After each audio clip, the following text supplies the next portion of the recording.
함께 봉독하시겠습니다. 사사기 9장 7절에서 21절 말씀입니다.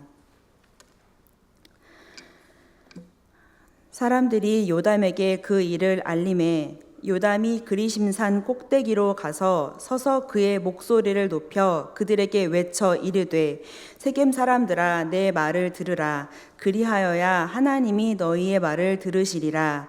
하루는 나무들이 나가서 기름을 부어 자신들 위에 왕으로 삼으려 하여 감람나무에게 이르되 너는 우리 위에 왕이 되라 하매 감람나무가 그들에게 이르되 내게 있는 나의 기름은 하나님과 사람을 영화롭게 하나니 내가 어찌 그것을 버리고 가서 나무들 위에 우쭐대리요 한지라. 나무들이 또 무화과 나무에게 이르되 너는 와서 우리 위에 왕이 되라 하매 무화과 나무가 그들에게 이르되 나의 단 것과 나의 아름다운 열매를 내가 어찌 버리고 가서 나무들 위에 우쭐대리요 한지라. 나무들이 또 포도나무에게 이르되 너는 와서 우리 위에 왕이 되라 하매 포도나무가 그들에게 이르되 하나님과 사람을 기쁘게 하는 내 포도주를 내가 어찌 버리고 가서 나무들 위에 우쭐대리요 한지라. 이에 모든 나무가 가시나무에게 이르되 너는 와서 우리 위에 왕이 되라 하매 가시나무가 나무들에게 이르되 만일 너희가 참으로 내게 기름을 부어 너희 위에 왕으로 삼겠거든 와서 내 그늘에 피하라. 그리하지 아니하면 불이 가시나무에서 나와서 레바논의 백향목을 사를 것이니라 하였느니라. 이제 너희가 아비멜렉을 세워 왕으로 삼았으니 너희가 행한 것이 과연 진실하고 의로우냐? 이것이 여룻바알과 그의 집을 선대함이냐? 이것이 그의 손이 행한 대로 그에게 보답함이냐? 우리 아버지가 전에 죽음을 무릅쓰고 너희를 위하여 싸워 미디안의 손에서 너희를 건져냈거늘 너희가 오늘 일어나 우리 아버지의 집을 쳐서 그의 아들 70명을 한 바위 위에서 죽이고 그의 여종의 아들 아비멜렉이 너희 형제가 된다고 그를 세워 세겜 사람들 위에 왕으로 삼았도다. 만일 너희가 오늘 여룻바알과 그의 집을 대접한 것이 진실하고 의로운 일이면 너희가 아비멜렉으로 말미암아 기뻐할 것이요 아비멜렉도 너희로 말미암아 기뻐하려니와 그렇지 아니하면 아비멜렉에게서 불이 나와서 세겜 사람들과 밀로의 집을 사를 것이요 세겜 사람들과 밀로의 집에서도 불이 나와 아비멜렉을 사를 것이니라 하고 요담이 그의 형제 아비멜렉 앞에서 도망하여 피해서 부엘로 가서 거기에 거주하니라. 아멘. 네, 오늘 사사기 9장 말씀을 읽었습니다. 사사기 9장 본문을 읽으면서 드는 생각이 있습니다. 여러분들도 그런 생각을 하셨을 것 같은데 기드온은 잘 나가다가 왜 그러는 거지? 잘하는데 갑자기 왜 이러지? 왜 이렇게 행동하지? 이런 생각이 아마 드셨을 것 같고 저도 그런 생각이 말씀을 읽으면서 뜨문뜨문 그런 생각이 무척 들었습니다. 대체 기드온은 어디서부터 잘못된 걸까? 기드온은 그 생애 마지막에 갔을 때 후회하지 않았을까? 이런 생각이 들었습니다. 만약에 후회를 한다면 그 자기 인생을 되돌아보면서 기드온이 어떤 부분이 후회스러웠을까? 나 그렇게 할 걸. 나 그렇게 하지 말 걸. 어떤 부분에서 바로잡고 싶었을까? 그런 생각이 드는 본문이었습니다. 소심하고 유약했던 기드온이 오직 300명으로 그 10여만 대군을 물리치니까 기드온의 마음에 교만이 들어왔고 교만이 하늘을 찔렀습니다. 물론 겉모습으로는 티가 나지 않았습니다. 사사기 8장 22절에 보면 이스라엘 사람들이 기드온에게 당신이 우리를 미디안의 손에서 구원하셨으니 당신과 당신의 아들과 당신의 손자가 우리를 다스리소서라고 왕이 되어달라고 백성들이 부탁을 했습니다. 그렇지만 기드온이 8장 23절과 같이 멋지게 거절을 해내는데요. 사사기 8장 23절 말씀 함께 읽어보겠습니다. 기드온이 그들에게 이르되 내가 너희를 다스리지 아니하겠고 나의 아들도 너희를 다스리지 아니할 것이요 여호와께서 너희를 다스리시리라 하니라. 정말 멋진 거절입니다. 나도 너희들을 다스리지 않아. 나는 너희들을 다스리지 않아. 나도 아니고 내 아들도 아니야. 오직 여호와만이 우리를 다스려 주신다. 라고 그렇게 멋지게 대답을 합니다. 그렇지만 그렇게 거절을 했지만 사실상 기드온은 왕으로 살았습니다. 미디안과의 전투에서도 내가를 내세우고 또 여호와를 위하여 기드온을 위하여 이렇게 말하면서 그 전쟁에 나가게 하는 것도 좀 불안불안하다 했는데 그 전쟁의 승리를 거둔 후에는 기드온도 모르게 그 교만이 하나님이 하신 거지만 내가 거기 있었으니까 내가 한 것 같은 생각에 사로잡힌 것입니다. 왕의 자리는 어떻게 거절을 했지만 왜인지 금 귀걸이를 요청했습니다. 금 귀걸이를 거둔 후에는 또 그것을 가지고 에봇을 만들었고 결국 성경에는 그 에봇 때문에 그 기드온과 그 집의 올무가 되었다고 성경에서는 말씀하고 있습니다. 그리고 이제 9장에 그 올무가 되어진 이야기들이 나오는 것입니다. 사람들은 에봇이 있고 기드온이 살고 있는 오브라에 와서 그 에봇의 숭배를 하고 또 300명으로 10만여 대군을 물리친 기드온을 굉장히 높였을 것입니다. 기드온은 자기 집에 거주하면서 수많은 아내를 들였고 자녀도 70명이나 얻었습니다. 많은 아내는 왕만이 할 수 있는 일입니다. 이것은 복이 많다 할 수 있는 부분이 전혀 아닙니다. 신명기 17장에 보면 이스라엘은 하나님이 통치하시긴 하지만 혹시 왕을 너희가 그래도 세워야 하겠거든 이것을 지키라고 신명기 17장에 말씀하고 있는데 첫 번째로는 병마를 많이 두지 말 것, 그리고 아내를 많이 두지 말 것, 그리고 금을 많이 쌓지 말라고 하셨었습니다. 그리고 평생 여호와를 경외하기를 배우고 율법의 말씀과 규례를 지켜야 한다고, 이스라엘의 왕이라면 그렇게 해야 한다고 말씀을 이미 해주셨었습니다. 그런데 기드온은 심지어 진짜 왕도 아니면서 왕을 거절했으면서도 그 왕의 행세를 하고 있었습니다.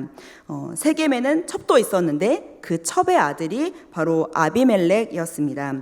그 사사기를 보시면 많이 들으셨고 많이 아시겠지만 이 사사기의 패턴이 백성들이 죄를 짓고 그 죄 때문에 심판을 받게 됩니다. 그러면 그 백성들이 그 괴로움에 막 하나님 앞에 부르짖습니다. 그때 사사가 등장하는 것입니다. 그리고 그 사사의 등장과 함께 이제 승리하게 되고 평화의 시대가 오는 것이 사사기에 계속 흐르는 패턴입니다. 그런데 지금 여기에서는 이 사사의 등장이 하나님께서 세우시지도 않았고 기드온에게처럼 우리에게 뭐 사사가 되어주세요, 왕이 되어주세요 부탁도 받지 않았는데 그냥 스스로 아비멜렉이 왕의 자리에 올라가 버린 것입니다. 그렇게 해서 기드온의 첩의 아들인 아비멜렉이 스스로 왕의 자리를 움켜쥐었습니다. 아비멜렉의 이름의 뜻은 나의 아버지는 왕이시다 라는 뜻입니다. 이 이름을 아비멜렉 자신이 태어날 때 지은 건 아니니까 기드온과 그 첩이 그 이름을 지어 주었을 것입니다. 이름에서부터 이미 기드온의 어떤 속내가 나의 아버지는 왕이시다. 기드온의 속내, 그 다음에 아니면 그 첩이 그것을 자랑하고 싶은, 그것의 덕을 보고 싶은 마음이 거기에 벌써 담겨 있습니다. 아비멜렉은 자라면서 자라나면서 야망이 어땠을지 또 그려집니다. 성경에서 아비멜렉은 기드온의 그 정부인의 아들들과 달리 첩의 아들들이라고 구분이 되고 있습니다. 상속받을 입지도 없고 그래서 소외받았을 것이고 자라는 동안 또 막 열등감, 나는 왕이 되고 싶은데, 나는 왕 기드온 아버지의 아들인데 라면서 그렇게 자라났을 것 같습니다. 그렇지만 가능성이 없으니까 이제 아비멜렉이 자기 고향 세겜을 찾아갑니다. 사사기 9장 1절에서 2절 말씀을 함께 보시겠습니다.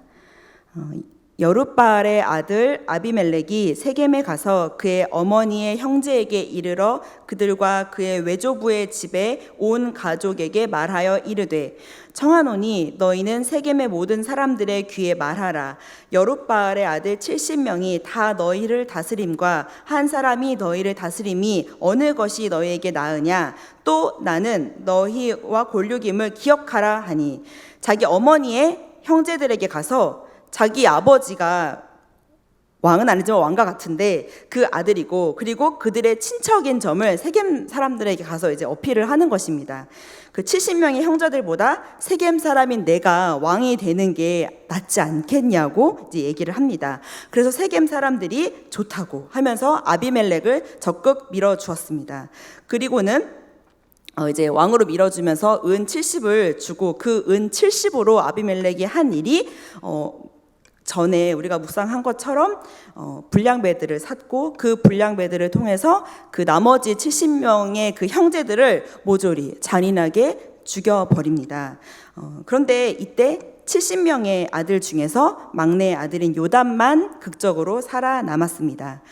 요담의 이름의 뜻은 여호와는 완전하고 흠이 없으시다라는 뜻입니다.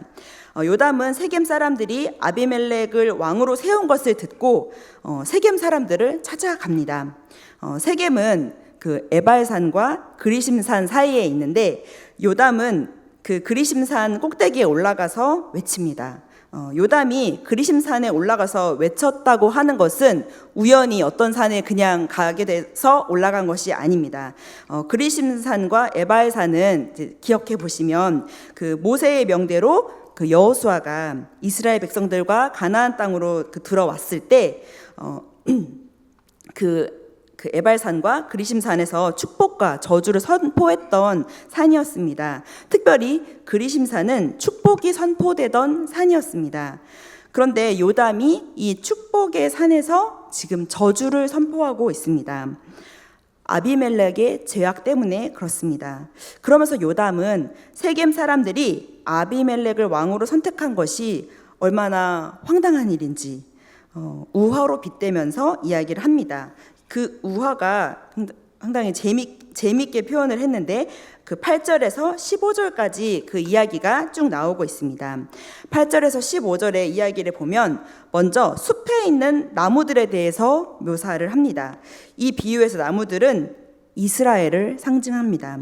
나무들은 자기들을 다스릴 왕을 지금 찾고 있습니다. 왕의 후보가 총 넷입니다. 네 종류의 나무에게 왕이 되어줄 것을 청합니다. 처음에 세 나무는 좋은 나무들입니다. 이스라엘에서 귀하게 여기는 나무들입니다. 감람나무와 또 무화과나무와 포도나무 그 자체로 아름다운 열매를 맺고 훌륭한 나무들이지만 하나님께서 주신 자신들에게 주어진 본분이 있기 때문에 자신의 일을 버리고 내가 나무들 위해서 우쭐거리는 왕이 된다? 나는 그거 일을 하지 않겠다라고 거절을 합니다. 그런데 이 세 후보가 다 안 한다고 거절을 하고 네 번째 가시나무에게 이것을 이제 똑같이 나무들이 물어봅니다. 이 가시나무는 앞에 세 나무들에 비교했을 때 볼품도 없고 여러 가지 면에서 쓸모도 있지 않습니다. 불을 뗄 때 쓰는 연료로만 사용되어지는 나무입니다. 그런데도 이 가시나무는 이 나무들의 청을 받자마자 나를 왕으로 삼고 내 그늘에 피하라고 이야기를 합니다. 이 우화를 통해서 요담은 아비멜렉을 왕으로 선택한 그 세겜 사람들이 얼마나 어리석은 것인지 비난하고 꼬집어서 이야기를 하는 것입니다. 가시나무의 키는 커봐야 60cm, 굉장히 낮은 키인데 다른 나무들은 더 훨씬 큰데 그 나무들보다 작고 이파리도 없고 볼품도 없고 그늘도 가지고 있지 않으면서 그런 주제에 다른 키 큰 나무들에게 자기 그늘에 피하라고 그런 말도 안 되는 말을 하고 있는 것입니다. 그러면서 하나 더 붙이는 말이 내 그늘에 피해 그렇지 않으면 자신이 그 불로 사르겠다고 이야기를 하고 있습니다. 실제로 그 팔레스타인의 그 땅에서 여름이 되면 이런 가시나무에서 불이 붙어서 그 다른 나무에까지 불이 옮겨 붙는 일이 많기 때문에 그것을 비유해서 이것을 얘기하고 있는 것입니다. 비유해서 가시나무는 아비멜렉이고 레바논의 백향목은 아비멜렉을 왕으로 삼은 세겜 사람들입니다. 가시나무가 그늘을 제공하지 못하는 것처럼 아비멜렉이 그 백성을 보호할 수 없을 뿐만 아니라 오히려 그를 신뢰하는 세겜 사람들을 불로 파멸시킬 것이라고 경고하고 있는 것입니다. 그리고 요담이 세겜 사람들에게 예언을 합니다. 이 불로 사른다고 한 이 말처럼 아비멜렉이 세겜과 밀로의 지도자들을 태워버리고 세겜과 밀로의 지도자들이 아비멜렉을 태우며 싸움이 일어날 것이라고 말을 합니다. 이 요담의 예언대로 3년 뒤에 그대로 이루어집니다. 사사기 9장 56절에서 57절 말씀 함께 읽어보겠습니다. 아비멜렉이 그의 형제 70명을 죽여 자기 아버지에게 행한 악행을 하나님이 이같이 갚으셨고 또 세겜 사람들의 모든 악행을 하나님이 그들의 머리에 갚으셨으니 여룻바알의 아들 요담의 저주가 그들에게 응하니라. 8장 이렇게 해서 8장 후반부터 이 9장 방금 읽은 부분이 9장이 끝나는 부분인데 그 9장 내내 하나님은 이들 가운데 완전히 잊혀졌습니다. 8장 34절에서는 말합니다. 8장 34절 함께 읽겠습니다. 8장 34절 읽어보겠습니다. 이스라엘 자손이 주위의 모든 원수들의 손에서 자기들을 건져내신 여호와 자기들의 하나님을 기억하지 아니하며. 이스라엘 자손이 자신의 원수의 손에서 건져내 주신 여호와를 이제 잊어버리게 된 것입니다. 이들 가운데 역사하신 하나님이 사라져 버렸습니다. 그래서 그야말로 이들은 그들만의 리그를 살고 있습니다. 왕을 원하고 애타게 찾아다니는 나무가 바로 그 이스라엘이었는데 하나님의 자리에 자기가 올라가 영광을 취한 기드온, 또 택하지도 않으셨는데 자신이 권력을 취해서 형제들을 모두 죽인 아비멜렉을 보면 이들 가운데 하나님을 찾는 이들, 하나님을 기억하는 이들이 없습니다. 그들이 찾아야 하는 건 왕이 아니라 그들이 찾아야 하는 건 여호와 하나님이셨는데 말입니다. 오늘 우리가 나눈 이 본문이 우리에게 말해주는 것은 무엇일까요? 제가 처음에 기드온이 만약에 생을 마감하면서 후회하는 부분이 있다면, 다시 바로잡을 수 있는 게 있다면 어떻게 하고 싶을까, 그것을 얘기를 했었습니다. 기드온이 만약에 왕이 되는 것을 멋지게 거절하고 나서 금부치도 요구하지 않았다면 어땠을까? 많은 아내를 두지 않고 겸손하게 하나님만 높였다면 어땠을까? 많은 아내와 수많은 자녀가 아니라 한 아내와 그 아래서 태어난 자녀들에게 하나님의 능력에 대해서 가르쳤으면 어땠을까? 이런 생각을 해보게 됩니다. 자기 있는 자리에서 평생 여호와 하나님을 경외하기를 배우고 율법의 말씀과 규례를 지키면서 여생을 보냈으면 어땠을까요?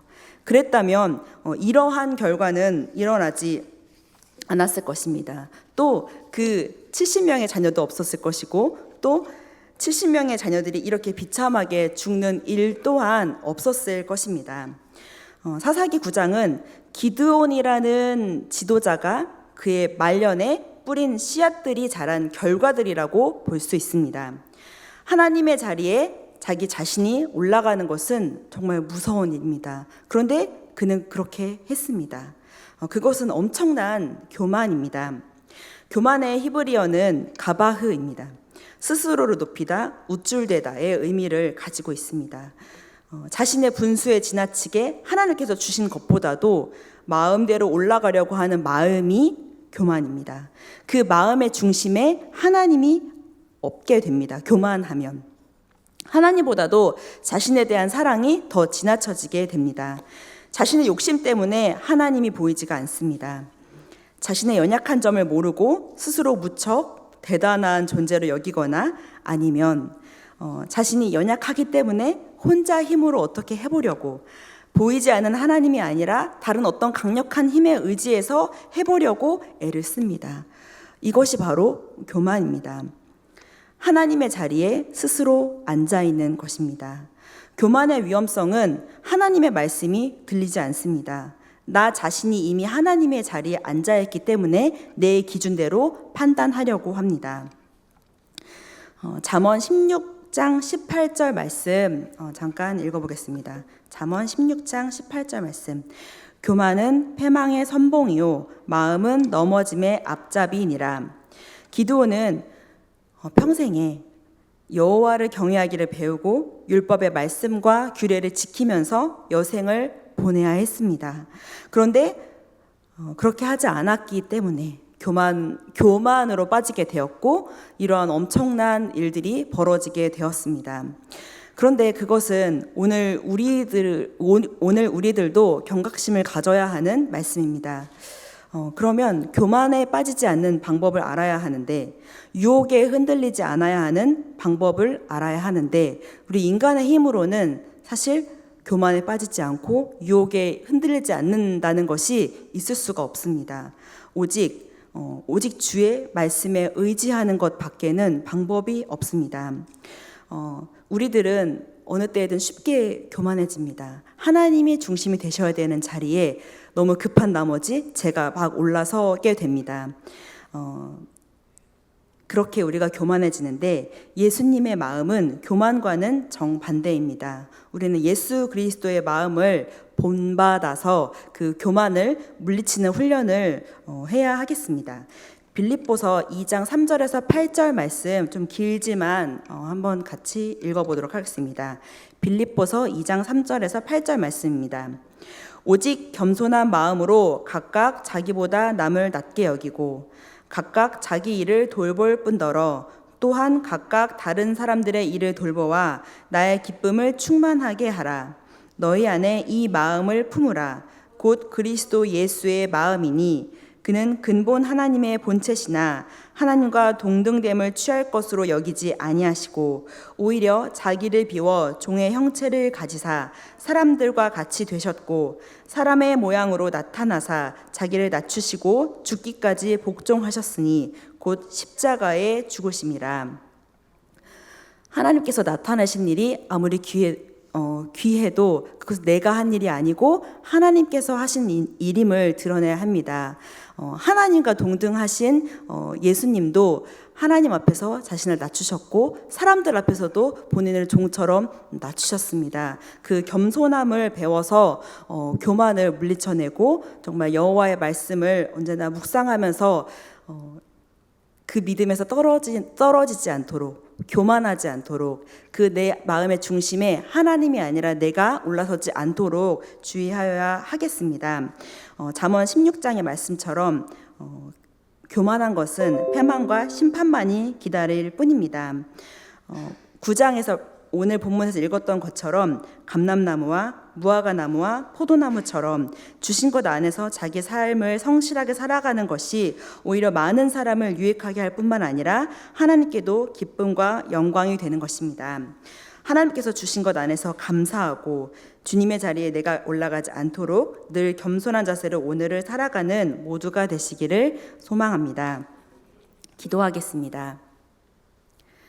사랑의 하나님, 오늘 요담의 우화를 통하여서 지금 아비멜렉이 하고 있는 악한 행위가 얼마나 무서운 것인지 또 보았습니다. 하나님을 떠난 사람들의 마음, 하나님의 마음을 떠난 사람들의 행악이 이렇게 무서운 것임을 보았습니다. 하나님, 오늘 저희들에게도 이 마음의 중심에 하나님이 자리하지 않으면 우리도 기드온과 같이 아비멜렉과 같이 되어지는 것입니다. 우리의 중심에 늘 주님을 모시고 주인 되신 주님의 말씀을 따라 살아가는 저희들 되게 하여 주시옵소서. 예수님의 이름으로 기도드렸습니다. 아멘.